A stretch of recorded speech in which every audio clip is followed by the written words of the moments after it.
আমরা এখন যেখানে এসেছি এটা নেপালের একটা জায়গা। আমি, আমার সাথে আমার বন্ধু মাকদুম, আমার সাথে আরেক বন্ধু আছে রায়হান। তো আমরা তিনজনই জাহাজে থাকি, মেরিন ইঞ্জিনিয়ার, আমার যে প্রফেশন সেম। তো আমরা এই যে সমুদ্রে সবসময় থাকি, সমুদ্রে থাকার পরেও অনেকের মাঝে একটা কনফিউশন থাকে, বা অনেকে বলে যে কারো পছন্দ পাহাড়, কারো পছন্দ সাগর। তো এখন সাগরে থাকার পর আমরা যখন পাহাড়ে আসি তখন আমাদের কেমন লাগে, এটা একটা প্রশ্ন হতে পারে। এখন দেখেন কেমন লাগে এই জিনিসটা আমি যদি আপনাদের একটা এক্সাম্পল দিয়ে বুঝাই তাহলে বুঝবেন। যদি এখানে কেউ একজন বসে, এখানে একটু বসে দেখি, শুধু তো এখানে যেই বসবে শুধু একটু চিন্তা করেন যে এখানে কেউ একজন বসে আছে আর তার সামনে ঠিক এরকমের একটা পয়েন্ট অফ ভিউ। এই দেখে যে মেঘটা দেখা যাচ্ছে, এই মেঘটা দেখেন, এই যে পাহাড় কিন্তু মেঘের উপরে, ঠিক এই দিকে এই যে আমরা যে দাঁড়িয়ে আছি এখান থেকে এই যে এর উপরেও কিন্তু এই যে মেঘের এই জিনিসটা, এটা কিন্তু খুব কাছে গেছে।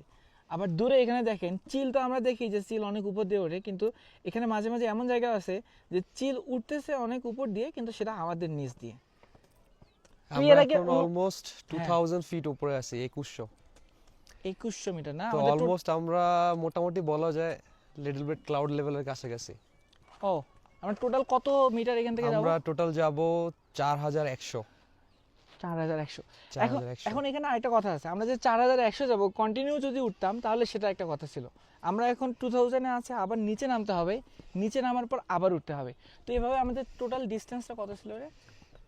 আমরা কালকে হাঁটছি অলমোস্ট 14.2 কিলোস। হ্যাঁ, আজকে আমরা আবার হাঁটবো নিয়ার অ্যাবাউট এখন পর্যন্ত হাঁটা হয়েছে 8 কিলো। সামনে আরো যাইতে 4 ঘন্টার হাঁটা, তো 4 ঘন্টায় অলমোস্ট আরো 10 থেকে 12 কিলো হবে হাঁটা। টোটাল 10 থেকে, তাহলে টোটাল এরকম 40-50 তো হবেই না? টোটালি আমরা যে জায়গা থেকে ট্রেকিং শুরু করছি সেখান থেকে 50 কিলো অ্যাকচুয়ালি আপ ডাউন। এখন তাহলে একটা জিনিস আপনি চিন্তা করেন, এটা পাহাড়ে ওঠা সিঁড়ি দিয়ে ওঠা কিন্তু কিছুটা একই। এখানে এই যে এই ভিউটা আমি আপনাদের একটু আগে দেখাতে ভুল করেছিলাম, শুধু এই জায়গাটা দেখেন, ভাই রে ভাই, সুবহানাল্লাহ সুবহানাল্লাহ। এই যে এদিকে একটা পাহাড়, এদিকে আরেকটা আরেকটা আরেকটা, এই জিনিসটা দেখছেই না? আর এখানে আরেকটা জিনিস দেখ, এই যে উনি যেখানে বসে আছে, এখানে বসে এই যে পিছনে ফ্ল্যাগ সহ এই যে এই ব্যাকগ্রাউন্ডে একটা ছবি কিন্তু জোস আসবে মামা, ছবি তুলতে হবে। পাহাড় সুন্দর, পাহাড় সুন্দর। আমাকে যদি সি আর পাহাড়ের মধ্যে কেউ বলে পাহাড় সুন্দর, আসলে পাহাড় ইজ মোর অ্যাডভেঞ্চারাস। হ্যাঁ, এখানে যারা সমুদ্রে দেখে নাই তারা সমুদ্রে এই যে নীল রং বা পানির এরকম নীল মাঝ সাগরে থাকা, এটা দেখে অনেকে অবাক হয়ে যায়, মনে হয় যে সমুদ্রের থেকে অন্য কোনো কিছু সুন্দর হতে পারে না। কিন্তু আমাদের কাছে ব্যাপারটা হচ্ছে কিরকম, আমরা তো সবসময় আমরা সমুদ্রেই থাকি। সমুদ্র দেখতে দেখতে অভ্যস্ত, তো অভ্যস্ত। এই জন্য আসলে হ্যাঁ, এই জন্য আমাদের কাছে এটা তত স্পেশাল মনে হয় না। এখানে আমরা যখন হঠাৎ করে হয়তো বা যারা পাহাড়ে থাকে তাদের কাছে ব্যাপারটা এরকম, তারা এটা দেখতে দেখতে এটার সাথেই অভ্যস্ত হয়ে যায়, তাদের আর অন্য কোনো কিছু মানে এর পাহাড়ে তত বেশি স্পেশাল কোনো কিছু মনে হয় না। সমুদ্রের বিষয়টা যেটা, আমরা তো একটা টিম ওয়ার্ক করি, তো সমুদ্রে ধর 20 জন মিলে একটা সমুদ্র পাড়ি দিচ্ছে একটা জাহাজ নিয়ে, তো সেইটার ক্ষেত্রে আর এখানে পাহাড়ে উঠাটা হলো alone, you have to climb alone. এইটা একটু চ্যালেঞ্জিং আর কি। সো এই জন্য পাহাড়টা আমার কাছে বেশি প্রিফারেবল, যদি শান্তির কথা বলা যায়, চ্যালেঞ্জের কথা বলা যায়। আচ্ছা চল একটু এই যে নিচে ওইদিকে যাই, ওই দিক থেকে মনে হয় ভিউটা আরো বেশি সুন্দর আসবে। তো এখন আমরা এই দিক সুন্দর দিয়ে জায়গা, আমরা ওই জায়গাতে যাব, ওইটা কোন, ওরে ওইখানে উঠবো? ওইখানে এখানে নেমে আবার যাব ওই সামনের দিকে। রাতে আমাদের থাকার প্ল্যান কোথায়? প্ল্যান ওখানে bamboo, O 4 hours from here। এখান থেকে 4 ঘন্টা লাগবে এখানে যেতে? ভাইয়া তুমি এখান থেকে নামবা এই পাহাড়, হ্যাঁ, নেমে আবার ওইখানে উঠবা। তো তাও 4 ঘন্টা তো মনে হচ্ছে, ও না রে ঠিকই আছে।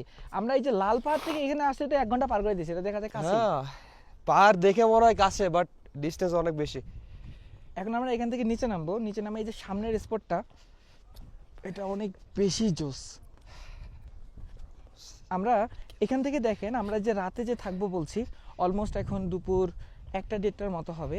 তো এই যে দুপুর 1টা-1:30টার মতো আমরা যে এখান থেকে নামছি, আমরা এখান থেকে নেমে যখন সামনের দিকে যাব, ও জোস একটা ভিউ। Crazy man. নেটওয়ার্কের টাওয়ার দেখেন ভাই আমাদের কত নিচে।